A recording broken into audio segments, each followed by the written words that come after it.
Assalamualaikum warahmatullahi wabarakatuh.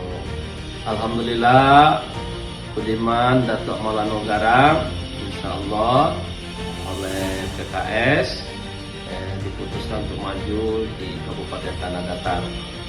Saya sebagai Ketua Fraksi PKS DPRD Provinsi Sumatera Barat mendukung sekali Budiman Datuk Maulana Garang maju menjadi kepala daerah di Kabupaten Tanah Datar dan juga sekaligus mantan Wakil Bupati periode 2005-2010 di Kabupaten Solok Selatan. Semoga